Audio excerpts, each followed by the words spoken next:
Handing a completed website over to a client is the most exciting part of a project. Now is when your work really pays off and your client finally gets to put their hands on something they have been waiting for months. However, a big problem with custom websites on WordPress is that they can be hard for clients to manage themselves. Of course, you want that gorgeous design you made to stay exactly how it is, but in reality, we all know our clients are going to start making changes. It can be tricky to keep things easy for your clients to update, so today we'll go over 4 of my favorite tools to use when creating a WordPress website.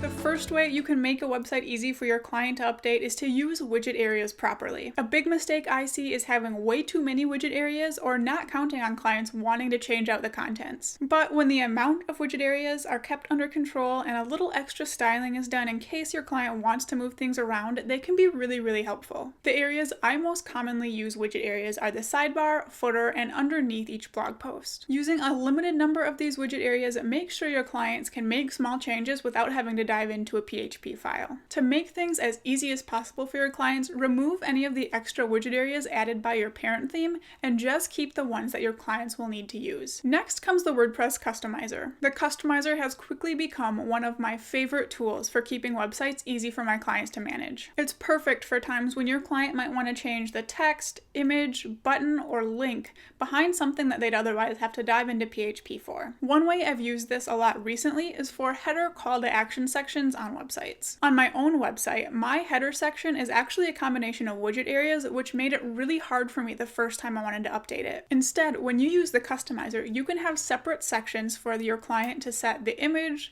text, links, and button text. All they have to do is open it up, change it out, and they are good to go. The third tool that is great for keeping websites easy to update for your clients is Advanced Custom Fields. This plugin is perfect for when your client needs an extra feature or two because it adds extra fields to posts or pages. Since these settings are right inside of a post or page where they're already making edits, it's really simple for them to get used to how to use it and have more control over their website. However, it is important not to misuse this feature. I'll admit, when I first discovered it, I overused it quite a bit, and now I have a couple past clients with pages and posts filled with way too many options for them to manage. If you find yourself wanting to create a bunch of custom fields, stay tuned for the next point. And this last tool, which I really can't say enough good things about, is Beaver Builder. This plugin has made it so easy for my clients to update pages with more complicated designs. Now, I definitely don't think Page Builder should be used to create entire themes, but it can be really helpful in certain situations. For things like sales pages, you have total control where things are laid out, and you can even add custom CSS classes and then separate that CSS from the design. And keeping that CSS separate is really important for making it so your clients can update their pages without having to worry about deleting that custom code. Each of the 4 options we talked about has a time and place to be used. For example, Beaver Builder is perfect for creating complicated page designs, but advanced custom fields would probably make it even more difficult.